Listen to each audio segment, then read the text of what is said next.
I just fell into lava and didn't die. That's incredible. I don't even have any fire protection. I'm literally Jesus right now. So hello guys, welcome back to another episode of Full Damage on the Mindcrack Season 5 server. I am currently still mining. I forgot that I logged off inside a cave. I don't know if I've been here or is this somebody else. This is somebody else. These are somebody else's torches, I'm sure of it. Oh no. Maybe. I remember this part.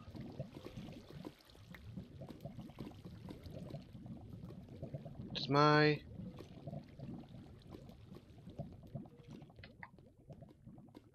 Where am I? Are these my torches? Did I do this? Yeah, I remember that too. Yeah. This is definitely where I came in at. I came in right around here. Yes. Okay. Cool. So yes, welcome back to another episode of Full Damage on the Mindcrack server, Season 5 server, blah. I think I already said that. Who cares? It's one of those days. We do whatever we want. Ain't no rules here. Well, there are several rules here, really, and they should all be obeyed. But they're just rules. I can break them because I made them. Let us get over here. Yeah, I forgot that I left myself logged off in a cave. I was ready to start the episode and do what we're going to do today, but then I'm still in a cave, so I'm going to have to find my way out of here quickly. But I had to deal with some business-related things last night. That's why I was logged off in the cave. Ooh, hello. Okay, fine, whatever. Yes, that's why I was logged off in the cave. But those business things have panned out this morning, so we can deal with those. So let me finish up here. We'll get back to the surface and we will head somewhere else.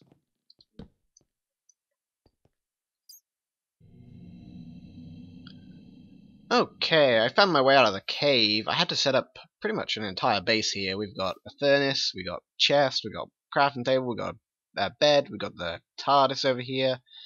But we did find quite a nice bit of stuff. We've got some iron, some emerald, nearly a full stack of redstone ore, a whole bunch of coal, more redstone, some gold, killed a witch. Yeah, we found some good stuff, and we've got some more stuff in here that we're going to leave for now. And this will kind of be our starting pack for when we come back over here to build up on this base eventually. But for now, let us head on over to Goodland. Let's do some fiddling with the controls here. Beep beep beep beep beep beep beep beep beep beep beep beep. I don't need to make my own noises anymore. I have some background audio, whose Twitter I will link in the description because I forget because I'm a bad person. I didn't think to check because, like I said, I'm a bad person. Anyway, let us head on over to Goodland. Excellent. So, what we are going to work on today is something new, a new game in Goodland here. I've been thinking of an idea. Well, I've been thinking of ideas for several games, like how to do them. I've been working on a big name title that's well known, which is kind of complicated, and I probably won't get permission for it anyway. Hello, woman of witchy variety.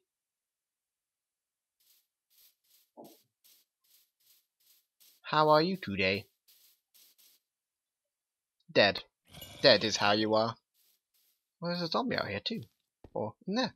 Hey, guy, get out of my spaceship. Get out of my spaceship. Anyway, whatever. Yes, I've been working on a big title that I probably won't get permission for. One that I already have permission for, but I've been trying to work out a way to do it. I believe the name is Kingdom Bots, I think. I remember correctly. I've been trying to work out a way how to display all the dice, because there's a lot of dice in that game, from what I can tell. But the one we're going to work on today, which should be fairly easy, hopefully, maybe, possibly, is Spyfall.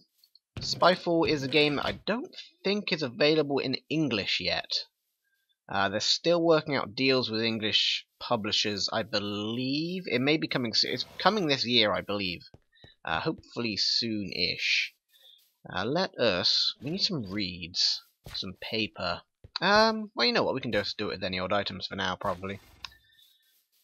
So, what Spyfall is? Spyfall is just a little card game, where the decks of cards, there are 15 or so, possibly, a bit more than that, I think. But there's a certain number of decks of cards, and they each basically the same card. Most of them are the same card. They have a location on them, like a military base, or a submarine, or an Arctic research station, or a space station, or a castle, or something like that. Just a location. But one card in the deck is a spy card and doesn't have the location on. And the idea is you shuffle the decks, not together, you shuffle them as separate decks, and pick one deck at random. Nobody knows which one it is. Then you shuffle the cards from that deck and deal out the locations and the cards to each player, one card to each player, which is secret. And then all but one player will know the location. One player will be the spy. Then you have 8 minutes to ask each other questions, and it could be any kind of question. You can just kind of say like, what is the weather like here, or what is the food like, or something like that. What do you wear? You know, any kind of question. Now, obviously, if you know the location, like if it was the Arctic research station, somebody asks, "What's the weather like here?" and you could say, "Well, it's kind of cold." Or you could be more subtle than that. This is just an example. The idea is to be more subtle than that. But if you're the spy, you might accidentally say, "Oh, it's kind of hot," and then people will be like, "You're the spy." The objective of the game is within 8 minutes for the spy to work out the location, or the people who know the location to work out who the spy is. That's basically the game. That's basically what it is. I think I've given an adequate description of that. Like I said, don't believe it's available in the English market yet. It's a Russian game designed by a Russian person and published by, oh god, I was meant to remember this, but I completely forgot. Hang on, I should probably find that information out. I'm going to find some more information out that I should have remembered, but it's currently eluding my mind. Give me 1 second. So, the Russian version is published by Hobby World, which I believe is a Russian game publishing company. I don't know much about them, to be honest, with them being Russian and me being not. I believe they're Russian they have a Russian domain and stuff. I don't know how big they are in Russia. I don't know how big I am in Russia, so I don't know if any of you guys will know. But they have the license, I believe. They are the ones who first published the game. The English version, which is coming soon-ish, probably in the summer, is going to be published by Cryptozoic Entertainment, who I do know a bit more about. They published the first edition of Gravwell, which is now being published by Renegade Studios, I think is the name of them. That's that game over there in the giant purple spaceship. Yes. Let's try and fix it. Oh, we're missing dirt and oh, whatever. Who cares? Well, this thing is just... We should tear this thing up, really. Get it out of the way for now. We'll rebuild it if we need to, but we have plenty of powder ale. But yes, so the English version is being published by Cryptozoic. There's an Italian version being done by Di Vici or DV? No, Di Vici, I think they're called. I have Bang the Dice game, which was published by them. I don't know if they published the English version too, but I have it in English, and it also comes with Italian instructions. So yeah, yeah, DV Gucci do the Italian version. They're quite a big name too, from what I understand. And then there's various other versions in various other languages, but there's going to be links to the descriptions. Links to the descriptions? No, links in the descriptions to various web pages. The international page of Hobby World, board game geek page, and some other stuff too. But anyway, we need to find a space for this. I don't know how big it's going to be. I've kind of planned it out in my head. Not really. I haven't at all, to be honest. But we need a space for it. Somewhere. Goodland's getting kind of busy. Beef still hasn't cleared up his thing that I left for him. We should do something with this too. We could always build it here. Get it out of the way. Or get that out of the way. There was the other space around next to the roller coaster. I think we're going to go there, actually. That's probably where we're going to do it. This thing will probably tear up. I'm not feeling that build anymore. Leave it. Yeah, I think we'll pop it in here. This gives us plenty of room. Hey, kitty. Okay, I've cleared a little bit of space here. We might need some more. I'm not entirely sure. I should also credit the designer of the game, who is Alexander Ushtan? Ushan. That's the one. I knew that was wrong. And I'm probably butchering the name. Like I said, not Russian. Don't know how to pronounce in Russian. But he was a designer. Anyway. Let's see if we can get something done here. So the game itself is for 3 to 8 players. That's the published amount. We could probably fiddle with that upper limit a bit. The lower limit is stuck. It needs at least 3 to function as a game. But we can probably fiddle with the upper limit if the Redstone is easier with, say, 9 players or 7 players. We'll work something out. But 8 players is a good number. We can put like 2 on each side of a square or something like that. The other issue is it's a lot easier to drop items than it is to send items upwards. So the building itself is going to be kind of tall unless we sink it down into the ground, which is always kind of annoying. So we're going to have to work out something with that.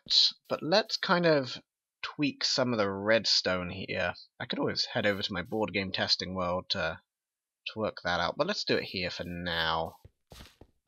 What we're going to... You know what, I don't have any quartz or anything here. Okay, scratch that. Let's head on over to a board game testing world. Oh yeah, that's right, I just ethoed that transition. Would have been a lot better if the grass was this colour. Anyway, I just couldn't be bothered to use the TARDIS again. It's a bit of a kerfuffle. This is my board game testing world, or at least part of it. I have various sections in various directions. That is for a game which you can possibly guess by that I've been working on. But let's head over into this kind of area. So like I said, the game is for 8 players maximum, at least that's what it says on the box, and that's what the cards come with and stuff. Let's get a dropper, let's get a hopper, because they're going to act different, and let's get a comparator. Okay, so what I want to test here is if we have a stack of items and we throw 1 in, 2, 3, 4, 5, 6, 7. Okay, at what point does it tick over to having 2 redstone? So we've got 7 in there right now. 8, 9, 10, 11, 12, 13. Oh man. Oh, there we go. There we go. There we go. So I think it was 23. 23 gives it the 2 signal and 22 does not, right? Okay, 23.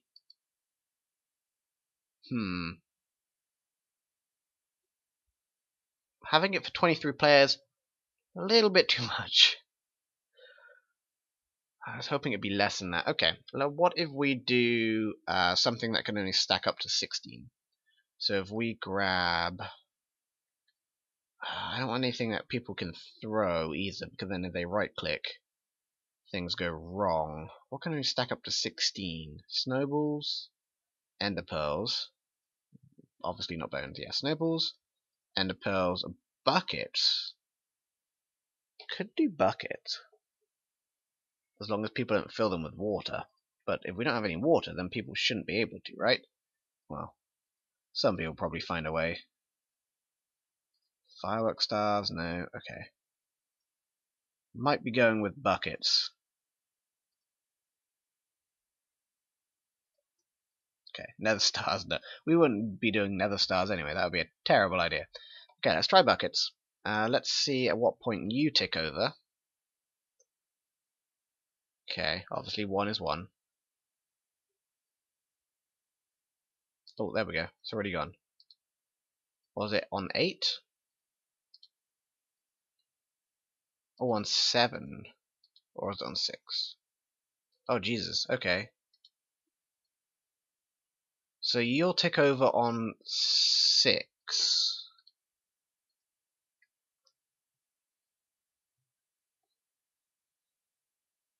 And then if we have the spy card separate, that'll be 7 players.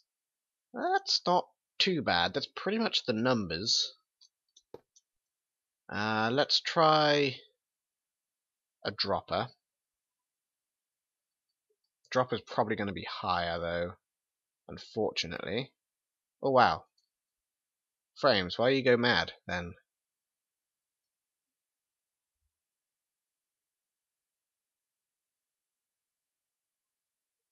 The dropper's probably going to be a much higher number because it has more slots in it, so it takes longer to fill each percentage. That's the way I understand comparators work anyway. Because right now we're at yeah, that's way too much, way too much, way too much. Okay, let's try buckets. So with buckets, you tick over at more than 10. That might be a bit too much. Okay, you seem to tick over at 11. So 10 you're fine, but at 11 you are not.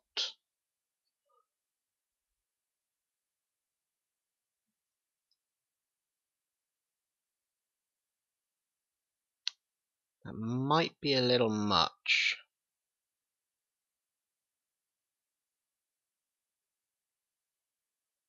That'll give us a total of if we keep the spy card in here, that will give us a total of 11 players. Not too bad. That's 3 more than the recommended. Well, not the recommended. Than the game allows. I suppose the only other problem then is the time limit of how many or how long you can ask questions for. I haven't tried the game with 11 players.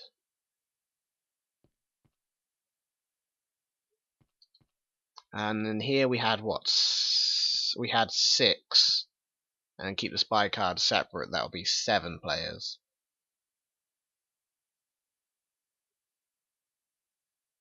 But the redstone's going to be easier with that guy.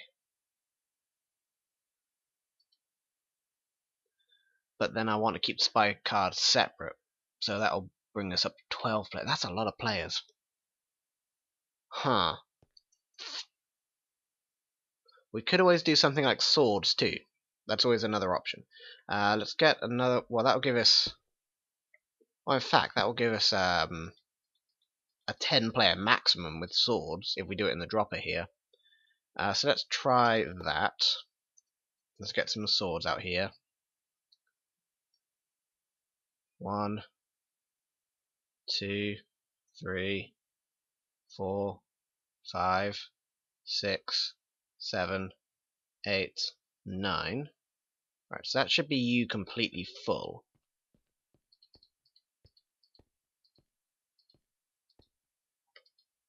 Right, and then if we... So you come up to there right now. If we remove one, where do you go to? All the way down to there. That would work. Yeah, that would work, I think. And in fact, we can just limit this to any number of players we want. So this is right now for 9 players, because we're going to keep the we're going to keep the spy card separate. So this is for 9 players.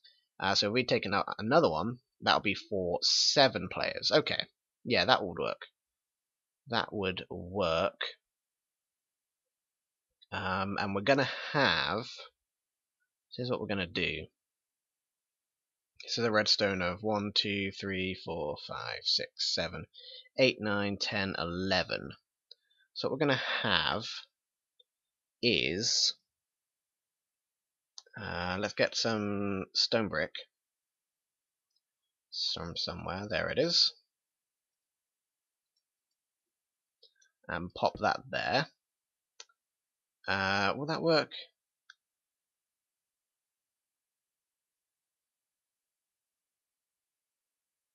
Maybe. It might be easier if we have the hopper over here and then have the stone brick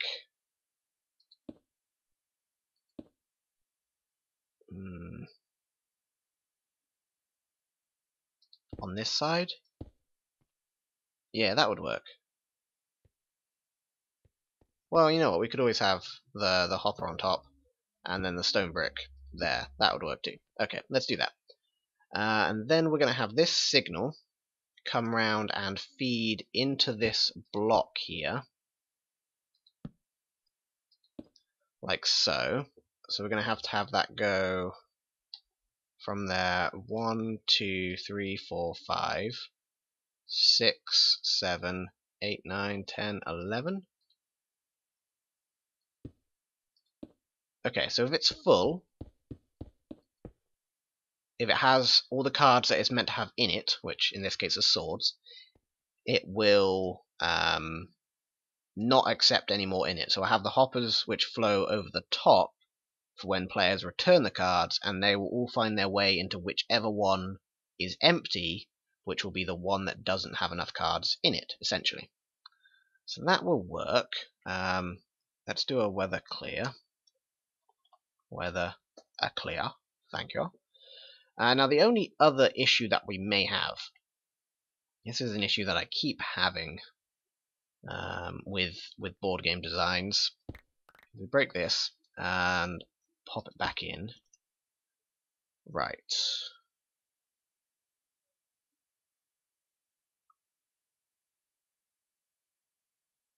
We may want it to be on the other side or going downwards. Well, we're just testing it right now. We can remove this. We know that's kind of what we want here. Let us fill you with 1, 2, 3, 4 and some more. Okay, let's get rid of some of this stuff. Go, go, go, go. Get some more of these. Whoops, don't throw them on the ground. Just throw them over here. Okay. That's 7. Right. So, let's move this redstone signal around so we've got some room to play with. Bum bum, bum bum bum, bum bum. Too much? Too little? Who knows right now? That's obviously too much. That is good. 1, 2, 3, 4, 5, 6, 7, 8, 9, 10, 11. Yeah, that's perfect. Right. So, if we have you with your items in it, and if we put a block here, now you got powered. That's what I was afraid of. That's what I was worried about. We've got some kind of block update weirdness going on. Okay, that's working. You shouldn't have got power at that first point. If we fill you back up... Right. Okay, no, that is working. That's working fine. Good, good, good. Oops. Okay, yeah, over in that game over there, I had some block updatey weirdness, which I'm not sure how to fix. But here it seems to be okay. So that works. And we are probably way over time right now.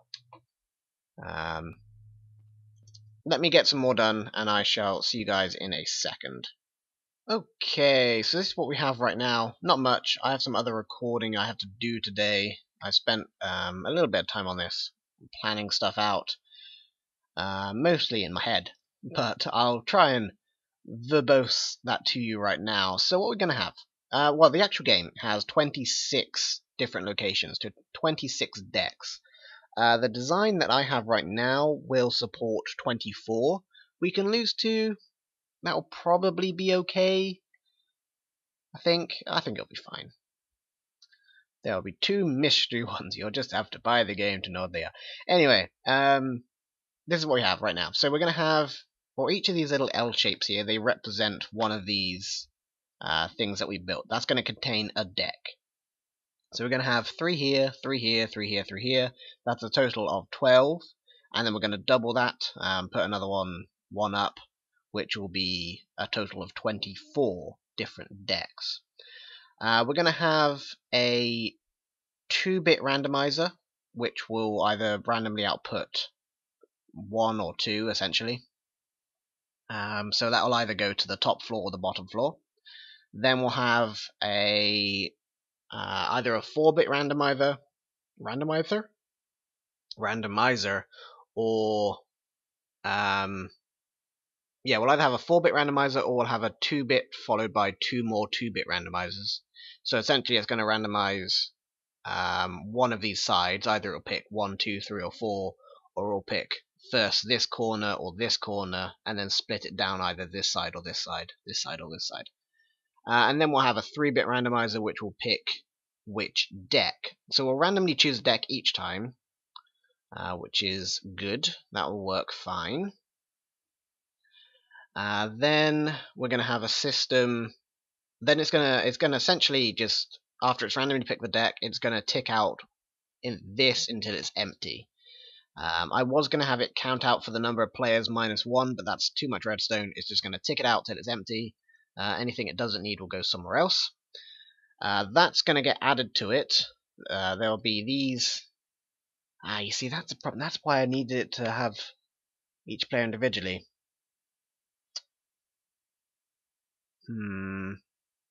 Okay, you know what? What we'll have it do, this will tick out till it's empty, and then it will go into a player counter and then just count off what it needs. So say if we got a 4-player game, it'll count off 3 of these. Then to those 3 cards, it will get added. The spy card, or the spy sword, will be added to those cards. Then those will all be shuffled and then distributed to the number of players that we have. That's kind of going to be the game. Then we're going to have a return system, which we're going to have to build in and stuff like that. That's essentially the game, though. Maybe shouldn't be too hard. Hopefully, we'll see what we can do. But hopefully you guys can be excited for this. If you haven't checked out Spyfall already, there's hundreds, probably not hundreds. There's loads of videos, people playing it and stuff like that. I know Dice Tower played it a lot in their marathon, their 18-hour marathon. So check out some of those. It's a fantastic little game. Like I said, published by Hobby World, in Russia at least, and then coming from Cryptozoic Entertainment, for any of you English-speaking folk. Various links in the description for stuff like that as well. Find out more information. As always, thank you guys very much for watching, and I shall see you in the next episode.